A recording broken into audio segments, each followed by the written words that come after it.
다 같이 일어나셔서 우리 하나님 말씀 볼까요? 갈라디아서 말씀 봅니다.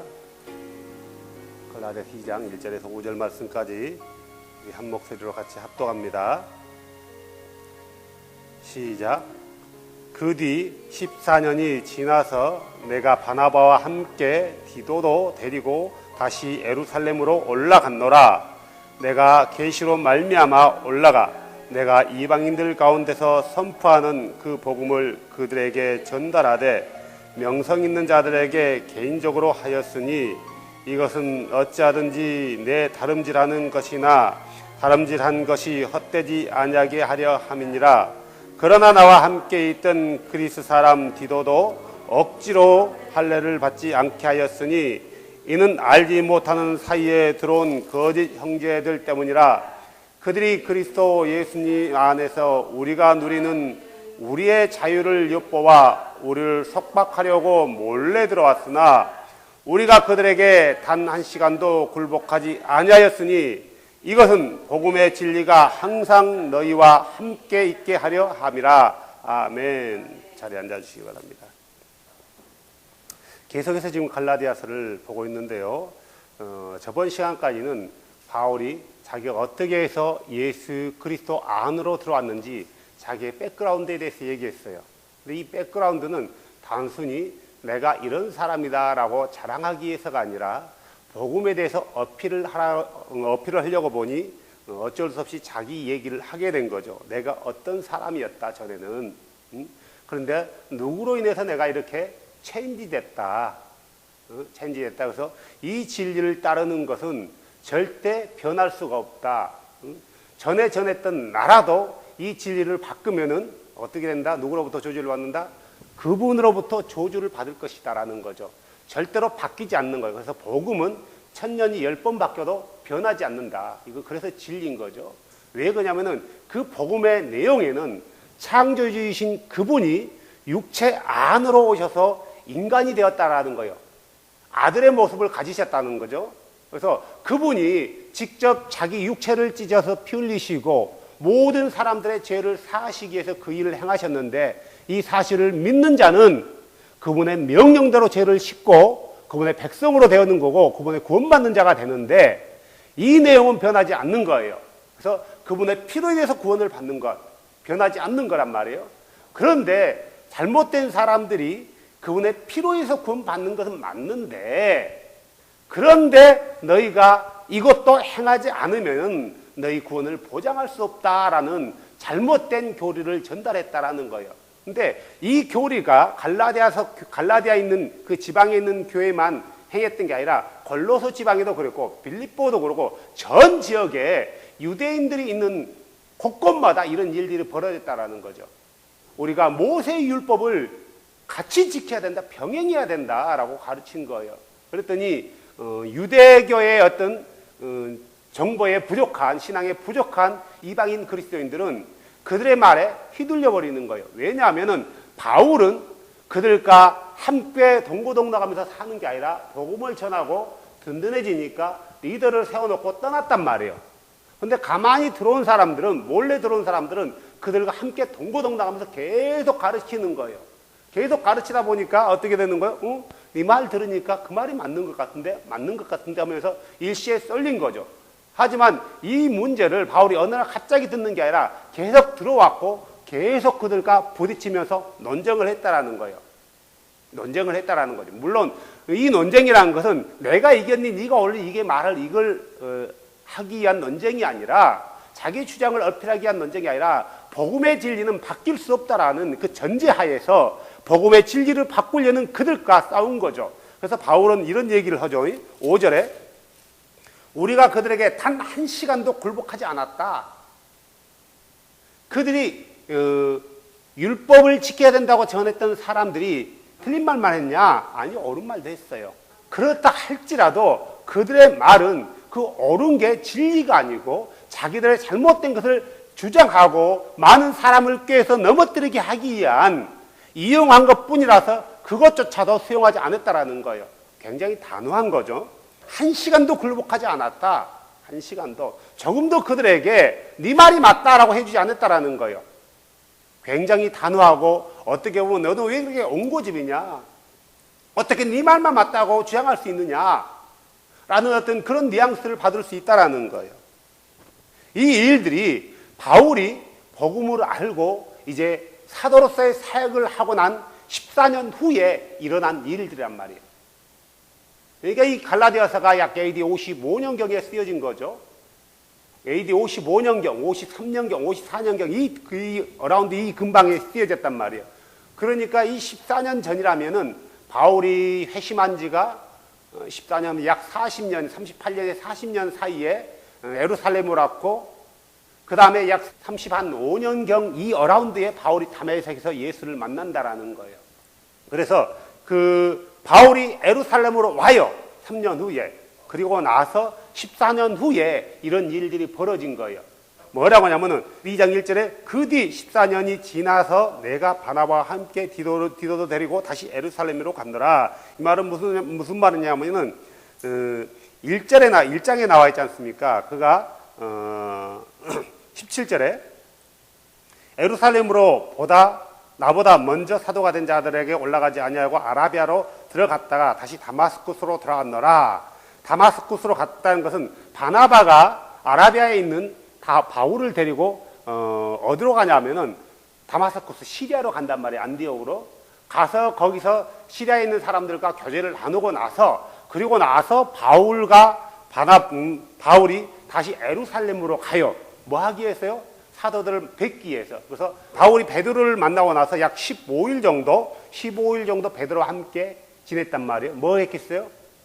자기가 만난 다메섹에서부터 예수를 만나서 그동안 경험했던 것을 나눴을 거 아니에요. 나눈 거예요. 그러다 보니까 바울이 가지고 있는 복음에 대한 내용과 베드로 3년 동안 예수를 쫓아다니고 오순절날 성령 받아서 복음이 정리된 베드로와의 어떤 내용이 같았을까요? 틀렸을까요? 일치한 거예요. 정확히 일치한 거예요. 그래서 베드로가 바울을 인정한 거란 말이에요. 실은 베드로도 바울을 인정하기 쉽지가 않을 거예요. 왜냐하면 바울 자체가 그리스도인들을 핍박하는 사람이었고 죽이려는 사람이었기 때문에, 특히 스데반 사건에 아주 제일 앞장섰던 사람이었기 때문에 베드로 자체도 바울을 약간 신뢰하는 게 약간 뭔가 마음속에 있었지만, 바울이 3년 동안 아라비아 광야에서 주를 만나서 알게 된 그 복음과 자기가 3년 동안 예수님을 따라다니면서 배웠던 그 복음의 내용이 일치했기 때문에 그는 그가 가지고 있는 모든 바울에 대한 선입견을 버리고 그를 형제로, 그를 동역자로, 그를 사도로 인정해 주는 거죠. 이때 그리고 주의 동생, 예수님의 동생, 육신적인 동생이었던 야고보도 만나게 되는 거죠.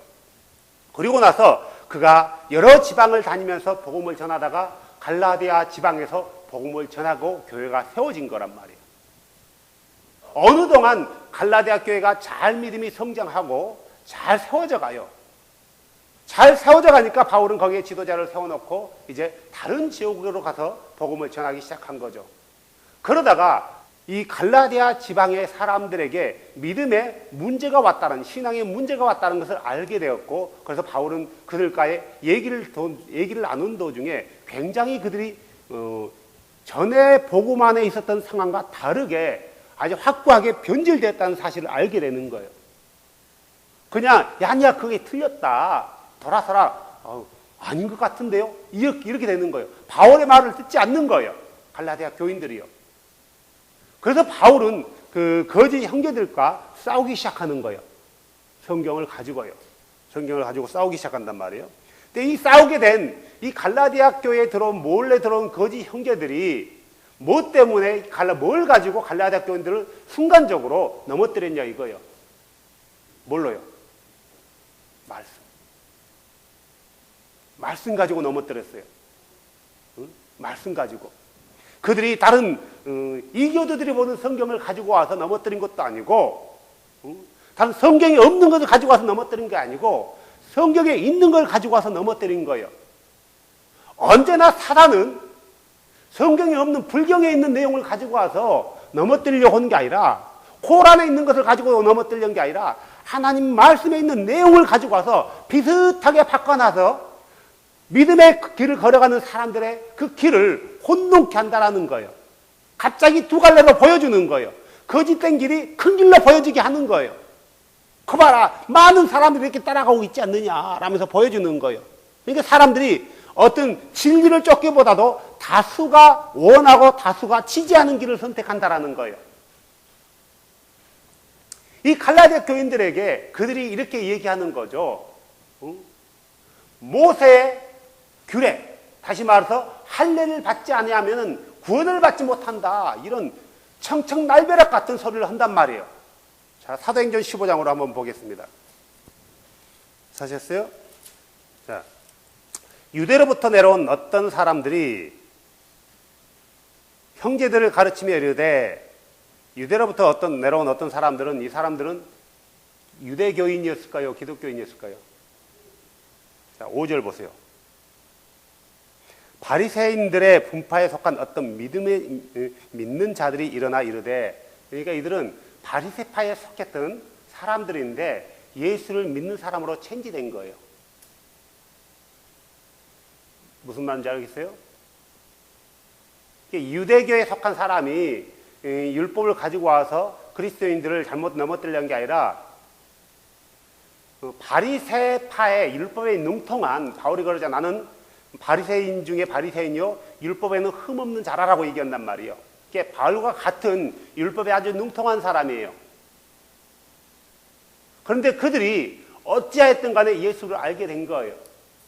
예수를 알았다면 그 율법이 뭘 의미하는지를 잘 깨달아야 되는데, 자기가 전에 가지고 있던 잘못된 신앙관을 그대로 가지고 와서 자기 믿음과 믹서시켜버린 거예요. 그래서 이 믹서된 것을 전하기 시작하는 거란 말이에요. 자, 그래서 그들이 뭐라고 얘기하냐면, 가르치냐면은, 너희가 모세의 관례대로, 모세의 관례가 뭐냐? 사람은 남자아이면은, 이스라엘 회중안에서 태어난 남자아이면은, 난 지 8일 만에 무조건 할례를 받아라 이거예요. 그렇지 않으면은 이 회중에서 끊어지리라는 거죠. 끊어진다는 것은 구원을 받지 못한다는 거예요. 하나님 백성이 될 수 없다라는 거예요. 너희가 모세의 관례대로 할례를 받지 않으면은 능히 구원을 받지 못하리라 라고 가르친 거예요. 그래서 바울과 바나바, 또 바울과 바나바를 따르는 사람들과 그 사람들, 이 사람들을 가르쳐 누구라냐면, 바울은 갈라디아서 2장 4절에 보면 거짓 형제들이라고 얘기해요. 근데 형제는 형제 같은데 색깔은 비슷한 것 같은데 다른 색깔을 한 거예요. 흰색도 아니고 검정색도 아니고 회색인 거예요. 그러니까 이 거짓 형제들은 유대교인들 앞에서는 유대인이 되는 거고 그리스도인들 앞에서는 그리스도인이 되는 거예요.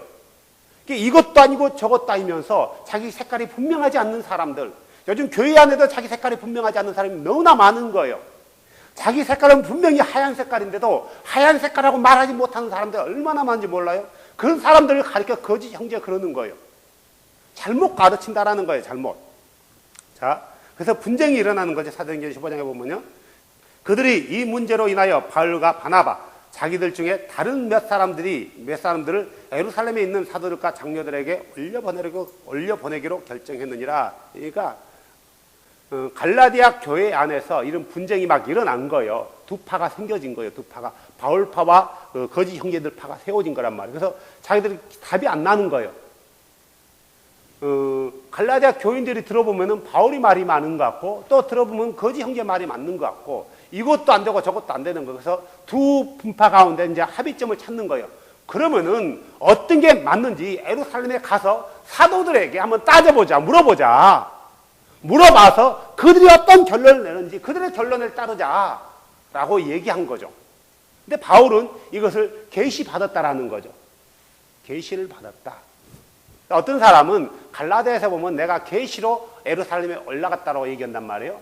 근데 사도행전에는 그 말이 없어요. 그래서 사도행전 15장에 나온 내용과 갈라디아에서 있는 내용은 다른 시대적인 내용이다라고 얘기한 사람도 있는데 그건 잘못된 착오란 말이에요. 왜냐하면 사도행전은 누가 기록했어요? 누가가 기록했냐고요? 누가가 기록했고 갈라디아서는요? 바울이 기록한 거죠. 다시 말해서 갈라디아서 기록한 사람과 사도행전을 기록한 분이 다른 분이란 말이에요. 그래서 누가는 그 말을 기록하지 않은 것뿐이에요. 가령 예를 든다면은 사도 바울이 자기가 다메섹에서 예수를 만난 사건들을 2차례나 간증을 해요. 사도행전 22장에 나오고 24장인가 또 나온단 말이에요. 근데 두 간증하는 내용 자체가 약간씩 차이가 있단 말이에요. 약간씩 차이가 있어요. 하지만 핵심적인 내용은 바뀌지 않아요. 그렇다 해서 이거 잘못됐냐, 이것은 바울의 간증이 아니고 전 바울의 간증이냐라고 할 수 있냐 이거죠. 분명한 것은 갈라디아서에 있는 잘못된 믿음을 가지고 온 그들로 인해서 그들이 어디로 올라가요? 예루살렘으로 올라가는 거예요.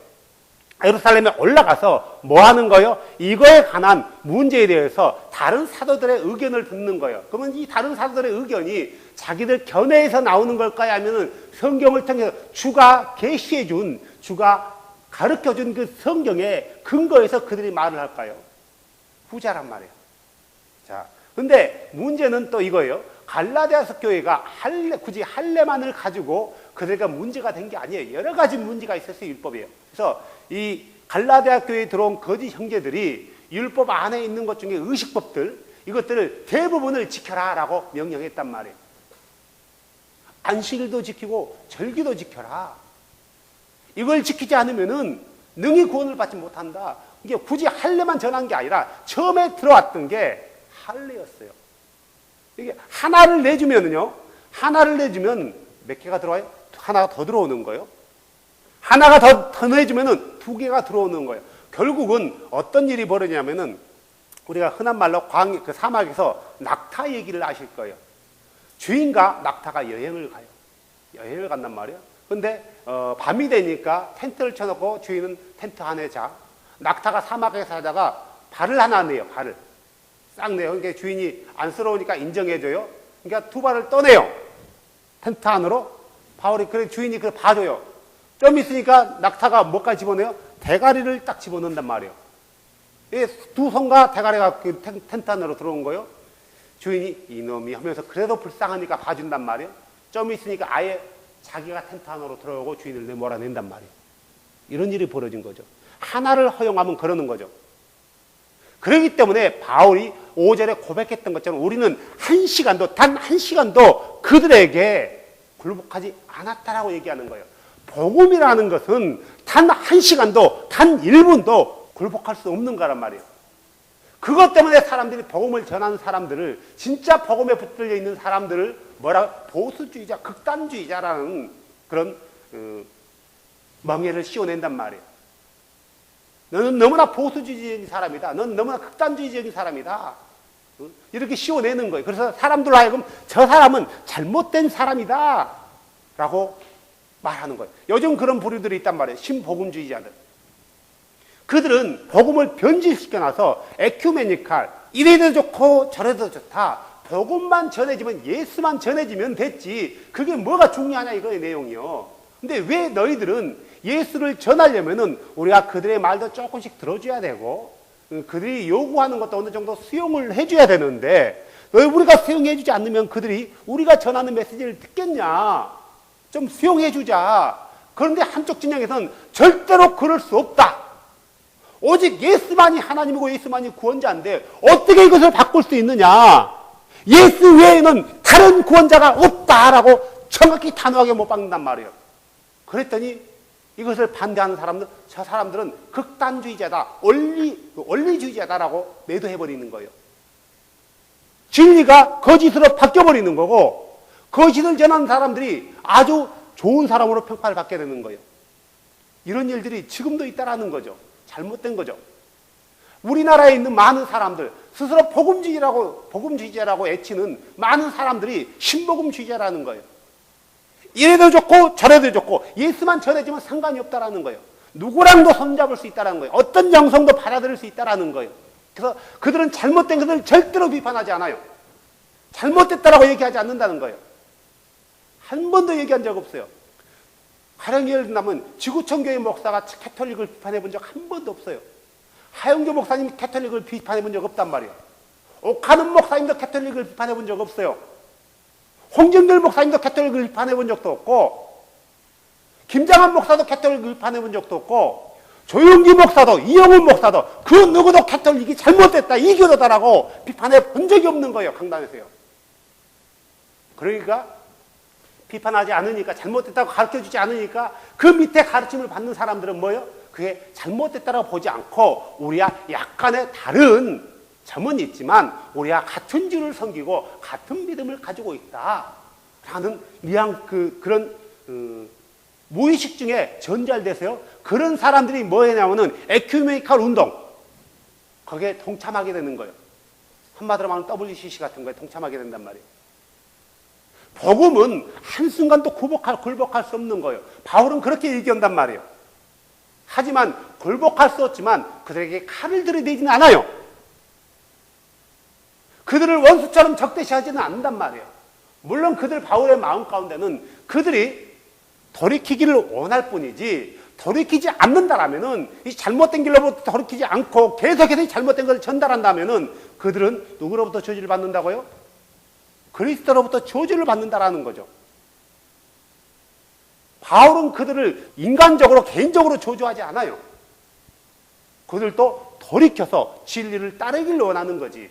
자, 그래서 그들이 예루살렘에서 이런 문제들로 해서 베드로와 같은 그런 사도들과 또 엘더들, 장로들과 이 문제를 가지고 의논하는 말이에요. 그런데 가서 바울이 그들에게 내가 이방인들에게 어떻게 복음을 전하는지에 대해서 얘기를 나누는 거예요. 그래서 갈라디아서는 내가 명성 있는 자들에게 얘기했대요. 자기 사역을. 그러니까 결국은 예루살렘에 있는 사도들, 베드로 사도라든가 어떤 장로들에게 자기의 어떤 사역적인 것을 보고한 거예요.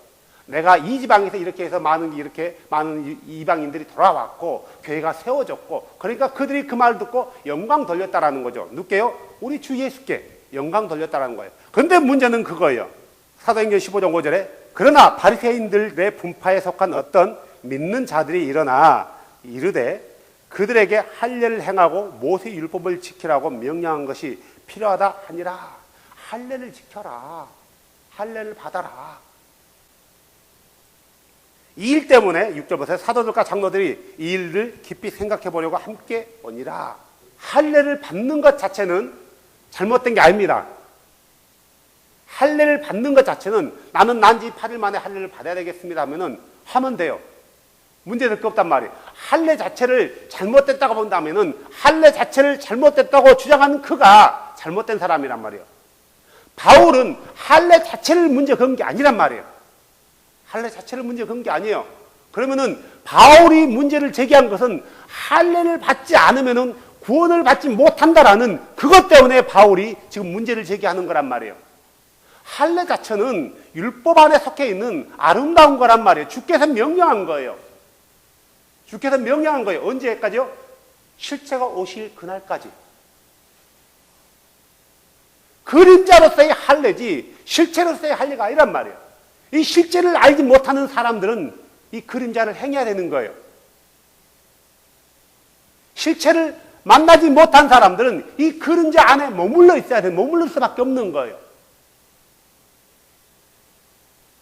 알기를 하지만 정확히 알지 못한 그 바리새 분파에 있는 어떤 믿음의 거짓된 형제들이 바로 그림자 안에 머물러 있는 거예요. 자, 그들에게 이렇게 얘기하는 거죠. 많은 논쟁이 있는 뒤에 베드로가 일어나 그들에게 이르되, 이 안에서도 논쟁이 있었다는 거예요. 해야 된다, 말아야 된다, 해야 된다, 말아야 된다. 그래서 베드로와 여러 장로들이 듣고 곰곰이 생각하는 거예요. 이때 베드로가 일어나는 거예요. 이렇게 얘기하는 거죠. 사람들아, 형제들아, 너희가 알거니와 이방인들이 내 입을 통해 복음의 말씀을 듣고 믿게 하려고 하나님께서 매우 오래전에 우리 가운데서 나를 택하시고, 여기서 오래전에라면 그가 고기를 잡고 있을 때 예수님께서 베드로야 나를 따라오너라 라고 말했던 그때를 얘기하는 거죠. 나를 택하시고 또 마음을 아시는 하나님께서 우리에게 성령을 주신 것 같이 그들에게도 성령을 주어 증언하시며 믿음으로 그들의 마음을 정결케 하사, 믿음으로 그들의 마음을 정결케 했대요. 할례로 정결케 했다 하지 않았어요. 율법을 행함으로 그들에게 정결케 하는 게 아니라 예수 그리스도가 그 창조 아도나이신 것을 믿고 그분의 피로 인해서 죄 용서함을 받아진 자들을, 다시 말해서 그분의 이름으로 침례받은 사람들을 정결케 했다라는 거예요.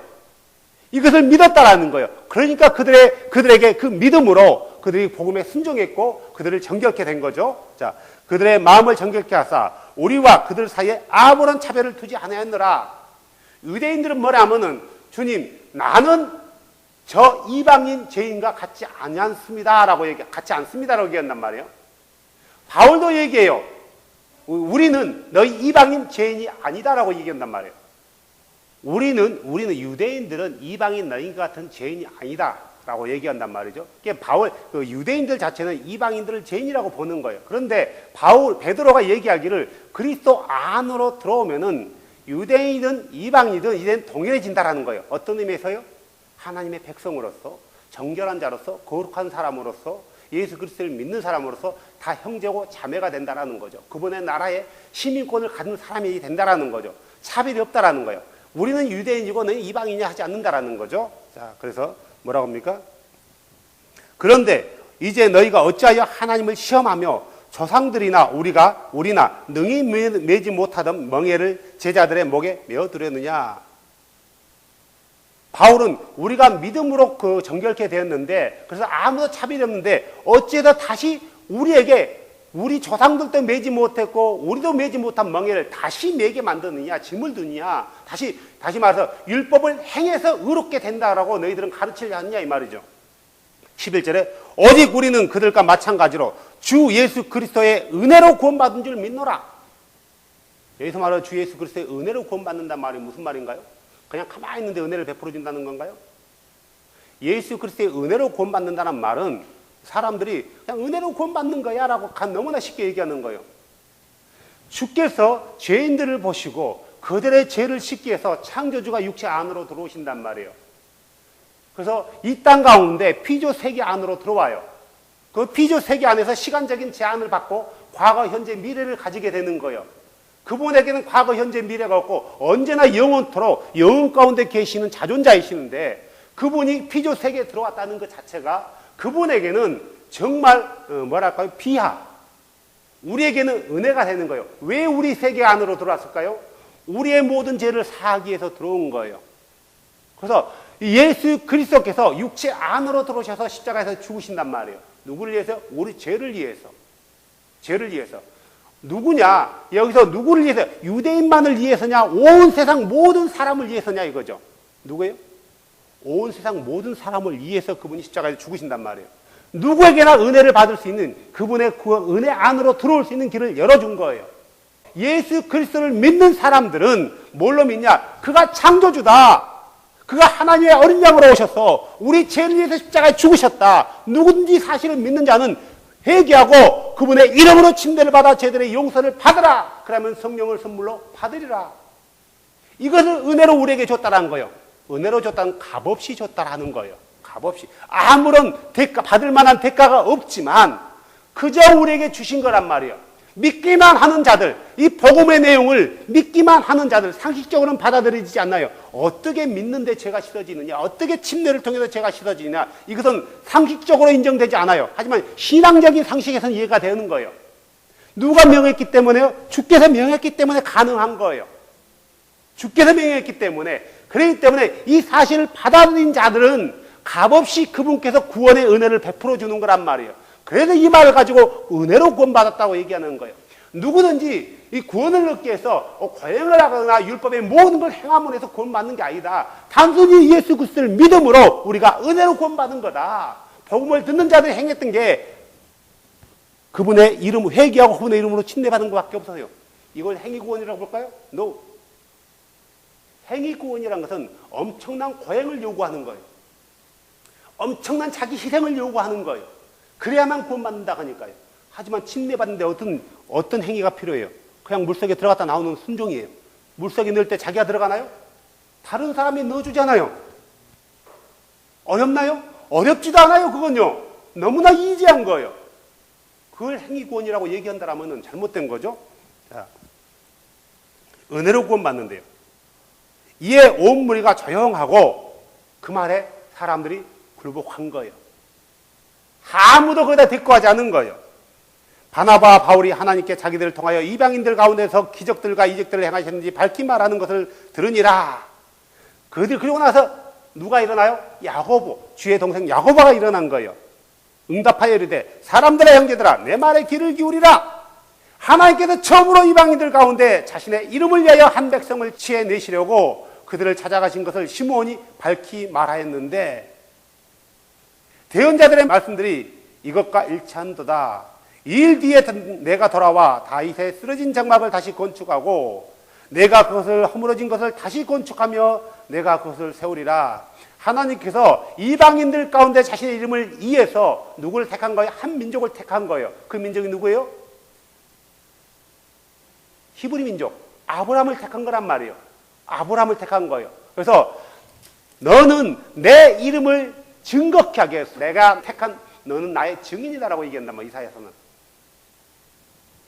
주를 증거하게 하는 증인이 되는 거죠. 누구가요? 이스라엘 민족이요. 17절 이것은 사람들 중에서 남은 자들이 내 이름으로 불리는 모든 이방인들이 주를 찾게 하려함이니라. 결국 이스라엘 민족을 택하신 이유는 주를 찾는 모든 이방인들에게 그분의 이름을 선포하기 위함이에요. 말이 무슨 말이냐면은 이방인들도 주를 찾는단 말이에요. 안 찾는 게 아니에요. 찾아요. 찾다 보니까 진짜 주를 찾았어요? 가짜 주를 찾은 거예요? 가짜 주를 찾은 거예요. 다른 주를 찾은 거예요. 그래서 그들이 다른 주를 찾는 것은 진짜 주를 찾기 위해서 찾았지만 다른 주를 찾은 거란 말이에요. 그래서 그들에게 진짜 주가, 창조주가 누군지에 대해서 누구를 통해서 얘기해 주는 거예요? 유대인들, 히브리 민족들, 택한 그 증인들을 통해서 말해주고자 한 거란 말이에요. 18절 세상이 시작된 이래로 하나님의 모든 일은 그분께서 하시느니라. 그러므로 내 판결은 이러하다. 야고보가 얘기하는 거죠. 곧 우리가 이방인들 가운데서 하나님께 돌아온 자들 괴롭게 하지 말라. 왜 그들에게 우리도 능히 매지 못한 멍에를 매게 해서 그들을 괴롭게 하느냐. 하지 말라는 거예요. 다만 그들에게 글을 써서 그들이 우상들의 더러운 것과 음행과 목매인 것과 피를 멀리 하자는 것이라. 일찍부터 모세에게는 각 도시에서 그들을 선포하는 자들에게 있어 안식일마다 해당해서 모세의 글을 읽느니라 하더라. 그러니까 유대인이든 이방인이든 율법에 대해서 지킬 건 지키라고 얘기하는 거예요. 목매인 것, 음행, 또 뭐죠? 우상의 더러운 것들, 죽은 것들, 피는 이것은 멀리 하자. 이거 어려운 게 아니라는 거예요. 음행하는 거, 음행을 피하는 건 당연한 거 아니겠어요? 그죠? 당연한 거예요. 그리고 주께서는 모든 피에는 생명이 있기 때문에 피는 먹지 말라라고 얘기했단 말이에요. 이교들은 피를 먹었단 말이에요. 죽은 것도 먹었단 말이에요. 근데 이런 것들은 하지 말자라는 거예요. 하지 말. 설령 이런 것들을 하지 말자 했지만 이런 것들 또한 우리의 구원을 흔들어놓을 수 없다라는 거예요. 지금 야고보는 이런 것들 하면 우리가 구원받지 못한다라고 얘기하고자 한 게 아니라 이런 것들 하면 우리가 성결한 삶을 살 수 없다라는 걸 얘기하는 거예요. 성결한 삶을 살 수 없다. 그리스도인은 성결한 삶을 살아야 되는데 음행한 자를 성결하다 할 수 있어요? 없는 거예요. 우상을 숭배하는 자들, 우상의 것을 즐겨하는 자들을 성결할 수 있다는 거예요? 없다라는 거예요. 그래서 야고보가 말하는 것은 성결한 삶에 대해서 기준을, 가이드라인을 그어주는 거예요. 그들에게 성결한 삶을 가르쳐 줄 필요는 있는 거예요. 그래서 성결한 삶을 하려면 우상을 멀리해라, 음행을 피하라, 목매인 것을 금해라, 피를 멀리하라. 하지만 할례를 통해서 너희가 구원받는다고 가르치지 마라 이거예요. 그래서 이 문제가 예루살렘 공회에서 정리가 돼요. 정리가 된단 말이에요. 다시 사도행 갈라디아서 넘어가고요. 정리하겠습니다. 이 바울은 이 복음에 대해서, 구원에 대해서 너무나 잘 알고 있기 때문에 헬라인 디도, 다시 말해서 헬라인 그리스인 디도도 억지로 할례 주지 않았대요. 할례 줬단 말이에요? 주지 않았단 말이에요? 할례 받았다라는 거예요. 디도가 원한 거예요. 디도가 원했단 말이에요. 그래서 디도가 할례를 받은 거예요. 억지로 주지 않는 것은 뭐냐면, 야 너도 왜 디도에게 그 할례를 그렇게 강조했냐? 할례와 구원이 관계있기 때문에 말한 거 아니냐? 라는 책을 잡을 수 있기 때문에 바울은 디도에게 강제로 할례를 요하지 않았지만 디도는 스스로 내가 할례를 받겠다라고 얘기한 거죠. 이를 알지 못하는 사이에 들어온 거짓 형제들 때문이라. 그들이 그리스도 예수님 안에서 우리가 누리는 자유를 엿보아, 우리의 자유를 엿보아 우리를 속박하려고 몰래 들어왔다. 그러니까 그들이 기본적으로 그들을 거짓 형제들이 일부러 구원 못 받게 하려고 한 것은 아니에요. 신천지 이단이 일부러 구원 못 받게 하기 위해서 우리 신천지를 믿어라, 이만희를 믿어라 그러나요? 아니죠. 어느 이단도 우리를 구원에 떨어뜨리기 위해서 한 게 아니에요. 이렇게 해야지 구원 받는다고 하기 때문에 다른 구원의 길을 제시해 준 거예요. 성경에서 말하지 않은 다른 구원의 길을 제시해 준단 말이에요. 하지만 결과론적으로는 그들은 우리의 구원을 흔들어 놓는 거고 우리의 자유를 빼앗는 거예요. 우리가 그리스도 예수 안으로 들어오면서 이제 우리가 자유한 자가 됐단 말이에요. 율법에 얽매이지 않는 자가 됐어요. 율법에 얽매이는 자가 되지 않았단 말이에요. 저는 율법에 얽매였단 말이에요. 토라에 얽매여가지고 해야 되고 일주일에 몇 번씩 금식해야 되고 또 뭐 이럴 때는 이렇게 해야 되고 여자가들 같은 경우 한 달에 한 번씩 생리할 때 뭐 집 밖으로 나가야 되고 뭐 도둑질하는 사람은 이렇게 해야 되고 여러 가지 문제가 있었단 말이에요. 도둑질하는 것은 문제가 되지만 어쩔 수 없이 정결함이 훼손되는 경우가 있잖아요. 그런 경우 예를 들어서요. 시체를 만져요. 죽으면 당연히 누군가가 시체를 만져야 되잖아요. 안 만지면 안 돼요. 그런데 시체를 만지면 부정이 되는 거예요. 그럼 집 밖으로 나가 있는 거예요. 여자들 같은 경우도 마찬가지란 말이에요. 애기 낳았단 말이에요. 애기 낳는 것은 복이란 말이에요. 근데 피 흘렸어요? 그건 내가 원해서 피 흘렸나요? 하지만 율법에는 애기 낳으면 여자는 부정해진대요. 애기 낳는 것 자체는 복된 거지만 그건 집 밖으로 나가 있는 거예요. 이런 것들이 사라진 거란 말이에요. 이런 것들로부터 자유해진 거예요. 자유해진 거예요. 내가 우상을 섬기든 예수를 섬기든 이건 내 자유야. 이런 자유가 아니라 어떤 율법에서 우리를 얽매여 놓고 우리의 자유를 빼앗아 놓은 그것들에 대해서 자유된 거지 다른 게 아니라는 거죠. 다시 그것으로 얽매이려고 그들이 율법을 가르친 거란 말이에요. 이렇게 해야 구원 받는다. 다른 구원의 길을 제시해 준 거예요. 그러나 그들은요, 단 한 시간도 그런 잘못된 말에, 잘못된 가르침에 굴복한 적이 없다라는 거예요. 예수 그리스도 안에서 머물러 있는 사람은, 정말 주의 말씀을 따르는 사람은 한 시간도 그들의 말씀에 굴복할 수 없다, 따를 수 없다. 아닌 것은 아니요, 맞는 것은 맞다라고 얘기하는 거예요. 아닌 것도 맞는데요 라고 하면 안 된다라는 거예요. 그리스도 예수 안에서 예는 예고 아니요는 아니에요. 맞는 것에 대해서는 아니요가 아니라 언제나 예요. 누가 그랬기 때문에요? 우리 예수께서 육체로 있을 때 그랬기 때문에. 자, 사랑하는 여러분, 세상에는 여러 가지의 구원의 방법들이 많대요. 교회 안에서도 구원의 방법들을 여러 가지로 가르쳐요. 잘못됐다는 거죠. 구원의 방법은 어떤 목사가 가르쳐도 하나여야 돼요. 어떤 누가 가르쳐도 하나여야 돼요. 왜요? 성경이 하나고 복음이 하나고 주도 하나고 영도 하나이기 때문에 그렇단 말이에요. 같은 영 안에 있는데 왜 구원의 방법이 달라지고 같은 영 안에 있는데 왜 성결의 방법이 달라지냐고요. 잘못된 거예요. 우리는 언제나 말씀 안에서 말씀이 뭘 가르치는지 우리는 주의를 해야 돼요. 그래서 목사의 가르침과 말씀이 다르다면 목사가 틀린 거예요. 말씀은 틀리지 않아요. 목사의 말과 하나의 말씀이 일치하다면 그것은 따라야 되는 거예요. 그것은 순종해야 되는 거예요. 인간 앞에 순종하는 게 아니라 하나님 말씀 앞에 순종하는 거예요. 잘못된 가르침에 순종하는 것은 순종이 아니라 그건 불순종이에요. 사랑하는 여러분, 주는 우리가 진리 안에 서기를 원하고 진리 안에서 온전히 걸어가기를 원한다라는 거죠. 그렇다면 우리가 어떤 누구와 같은 복음에 대한 마음 자세를 가져야 되냐? 바울과 바나바와 디도와 같은 아주 확고한 믿음 안에 서야 된다라는 거예요. 그래야지 그 누가 우리를 공격한다 할지라도 갈라디아 교인들처럼 넘어지지 않는다라는 거예요. 갈라디아 교인들이 바울과 같은 바나바와 같은 믿음이 있었다라면은 그들이 전하는 잘못된 믿음에 넘어갔겠어요? 안 넘어가는 거예요. 우리 또한 마찬가지라는 거예요. 말씀에 굳건히 서지 못하면은 잘못 전하면 넘어가는 거예요. 이 사람이 이런다면 일이 쏙 넘어가고 저 사람이 저런다면 일이 쏙 넘어가고 기준이 없는 거예요. 그래서요, 우리가 언제나 말씀 위에 서서 말씀이 요구하는 삶을 사는 것, 이것은 때로는 어려울 수 있지만 때로는 이게 쉬울 수 있다라는 거예요. 그래서 우리가 주님 모시는 그날까지 말씀에서 스트롱하게 설 수 있는 복된 여러분이 되길 주의 이름으로 축복합니다. 주님, 같이 기도합시다. 주님, 감사합니다. 우리가 말씀에 서게 하여 주시고 주의 말씀이 내 영을 자유케 하게 하여 주시옵소서.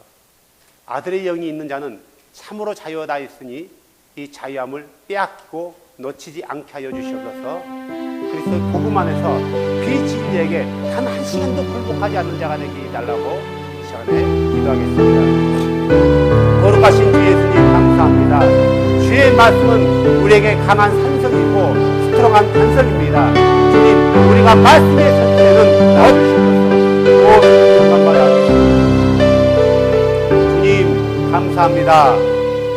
우리의 눈과 귀가 다른 데로 돌아가지 않게 하여 주시고 오직 왕이시며 창조주이시며 구세주이시며 우리의 영존하신 아버지인 예수님에게만 포커스를 맞추게 하여 주시옵소서. 그래서 내 생각도 내 영도 내 마음도 내 꿈도 내 희망도 다 주의 말씀 앞에 굴복시키는 복된 자들 되게 하여 주시옵소서. 주님, 우리가 진리에 서게 하여 주시고 진리가 아닌 것에 단 한 시간도 굴복하는 자가 되지 않게 하여 주시옵소서. 왕이신 예수님의 이름으로 기도했습니다. 아멘.